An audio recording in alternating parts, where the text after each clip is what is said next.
What's going on, Bulls Nation? My name's Jordan, and this is just another year, Chicago Bulls.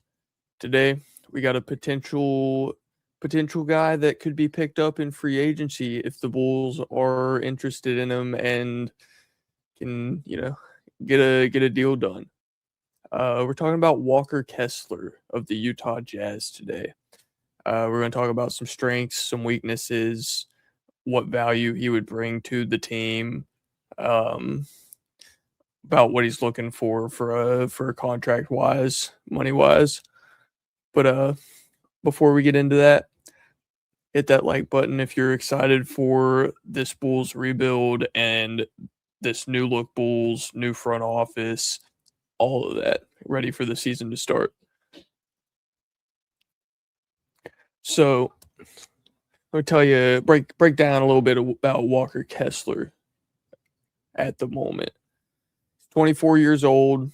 This is his fourth year, or this was his fourth year in the NBA. Obviously, he's a center. He's 7'2", a nice 7'4" and a quarter wingspan. I believe he's got a 9-foot something standing reach, which is ridiculous. Then over here, I'm doing career stats. I'll mention his injury later, but he only got to play 5 games this previous season, so the stats wouldn't be really. I opted for going for a greater overhaul of combination rather than what he did in the 5 games of this season.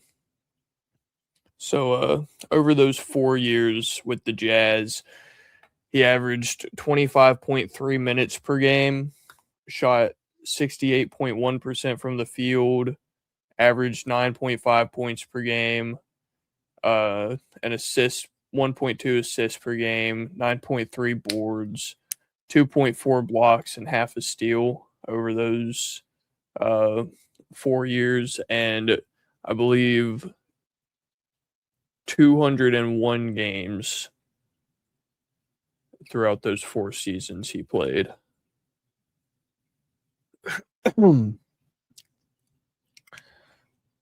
But some strengths that Walker Kessler brings,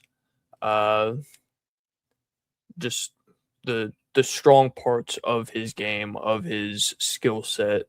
He's an elite rim protector. He's one of the NBA's premier shot blockers. His height, wingspan, being as tall as he is, with his long of arms that he has, and his discipline, he's able to alter or block shots, doesn't get into foul trouble. Anything in that paint, he's making it hard to get past him, get over him, get through him. He's a very high efficiency scorer. Thrives as that play finisher and a lob threat in the pick and roll. He routinely converts a high percentage of his looks in the restricted area and at the rim. Any time that he's sitting a screen, which he does that very well. Very intelligent screener, very sturdy screen setter, to be able to help free up his guards and create mismatches when rolling on opponents. So all of this, I mean, he's a 7'2" lob threat, phenomenal rebounder. He really uses his size and physical positioning well. He's to get them defensive boards. He's not bad getting the offensive boards either. He controls the paint really well. I mean, he's a really solid and really solid interior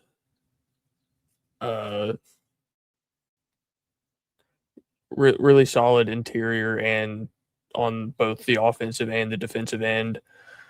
Uh, so he might not be able to space the floor that much, but for what he can do, he does really well. And he's still only 24, so there's no reason to say that he can't improve what he doesn't already have. And to get into those weaknesses, like I mentioned, lack of floor spacing. He's basically a one-level scorer at this point. Kind of lacks a consistent mid-range or three-point jumper. He's struggled with a low free throw percentage, making him not really a threat on the perimeter. Now he also only played 5 games this season due to that shoulder injury that put him out. Within those first 5 games, he came out pretty well. Those first 5 games, he was 70.3% from the field, shot 75% from 3, 70% from the free throw line, averaged 10.8 boards, 14.4 assists. Not assists, 14.4 points, 3 assists over those 5 games.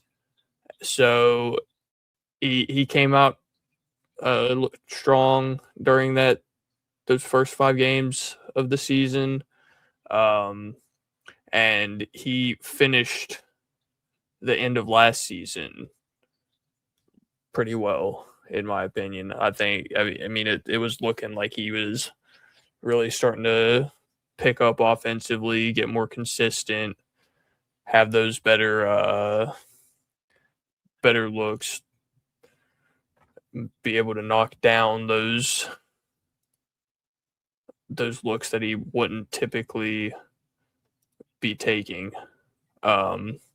So his offensive game and his shooting ability and spacing has looked like he had been working on it.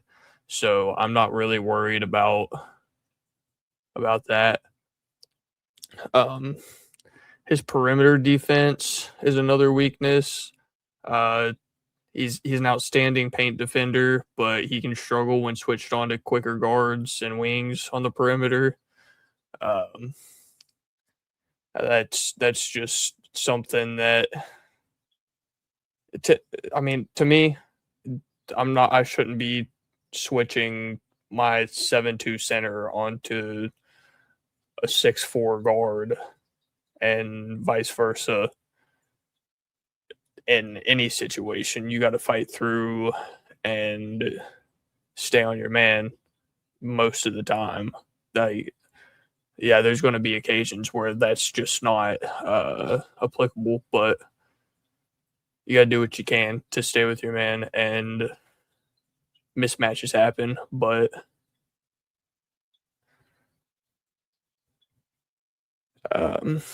then the limited post game, he mostly he almost exclusively relies on finishing lobs, putbacks, or dunks. He doesn't really have a diverse back to the basket game or reliable hook shot to punish mismatches. He's 20. He's, like I said earlier, he's still 24. To me, that's something that you can work on. That's also something that can be done with more opportunity. He's still got plenty of time to develop further and up his game.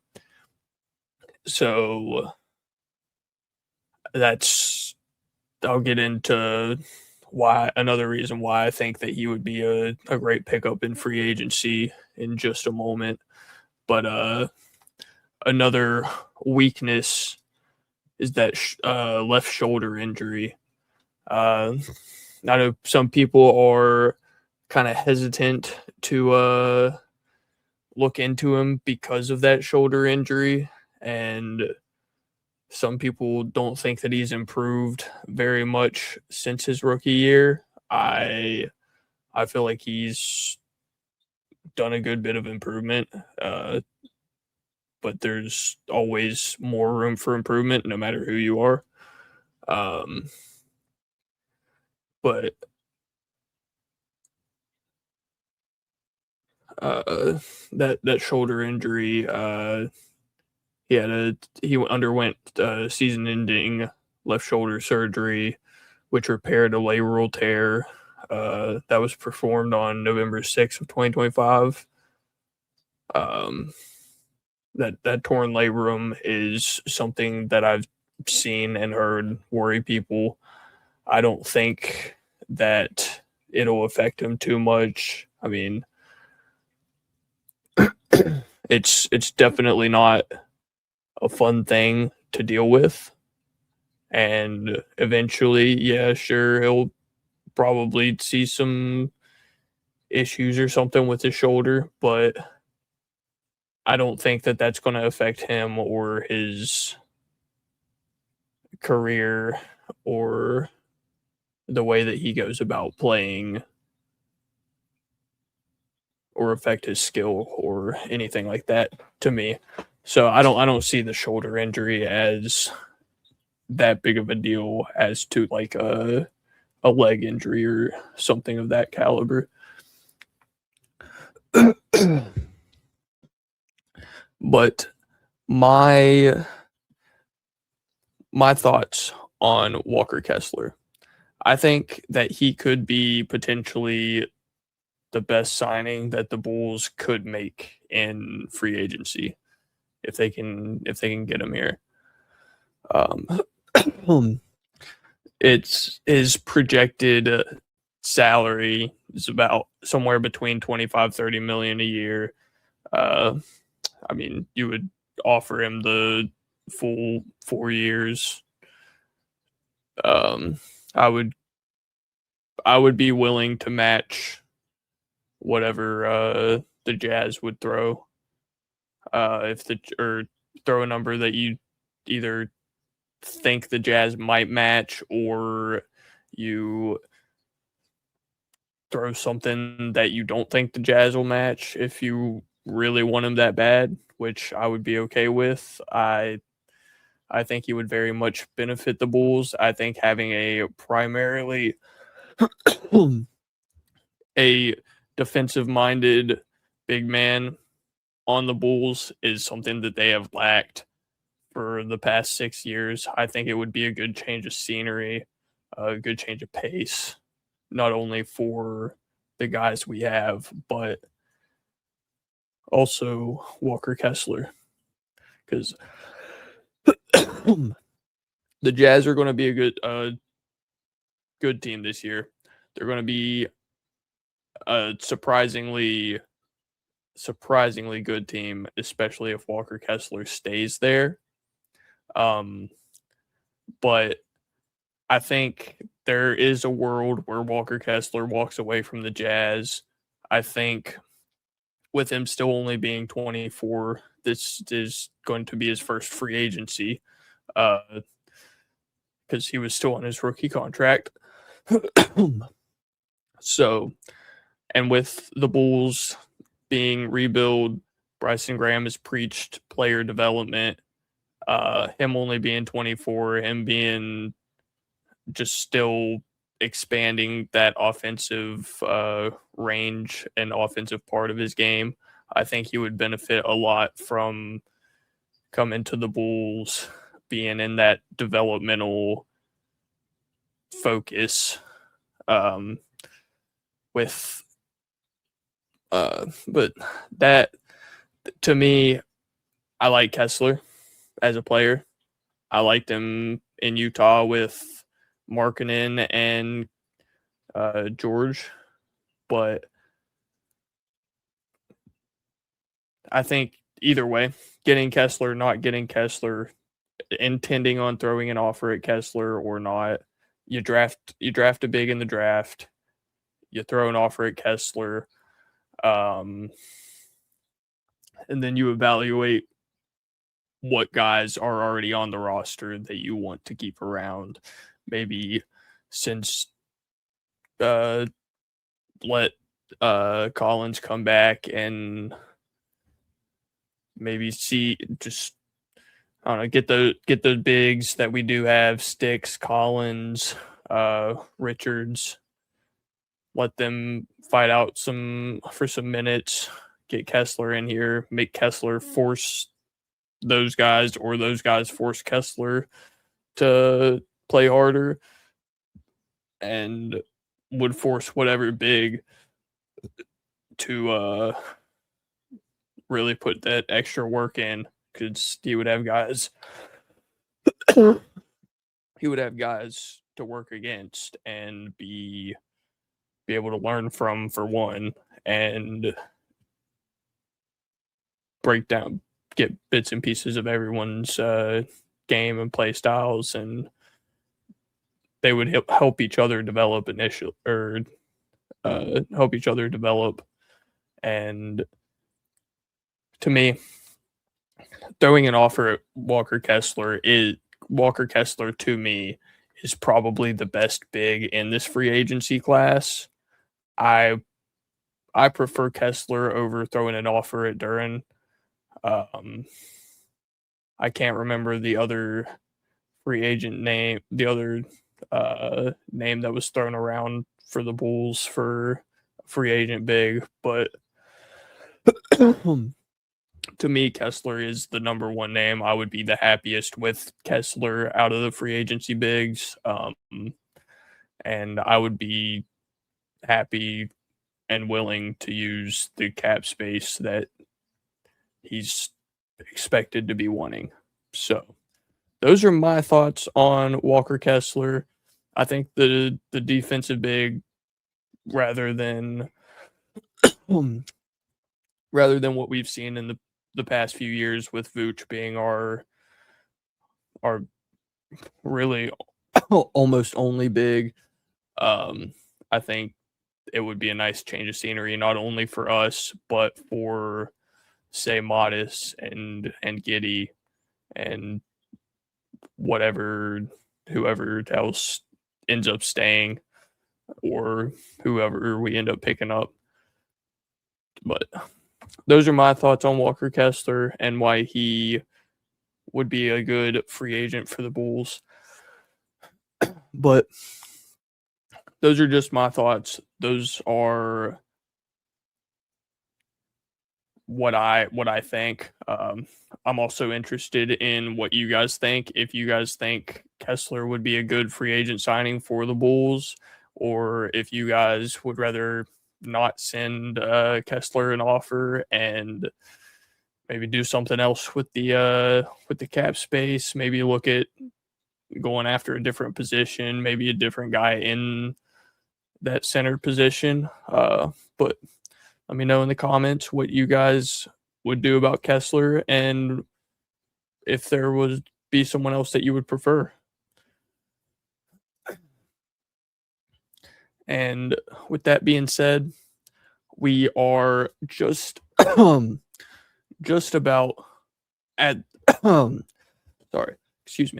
just about at that 1900 goal, about 60 subs away. So if you're enjoying the content and want to stay updated on all things Bulls and just have good thought, good conversation, whatnot, hit that subscribe button, hit that notification bell so you don't miss a video. We're going to have we've already done a good bit of draft prospects, a good bit of covered most of the coaching search, or not the coaching search, the front office. That's what I was meaning to say. Most of the front office stuff. Going to be grinding out a lot of these free agent guys. Going to still be doing draft prospect stuff up until the draft. But hit that like or hit that subscribe button, hit that bell so you don't miss any of that. And with all of that being said, thanks for watching, and enjoy the rest of your day, night, evening, afternoon, whenever it is you're watching. Peace.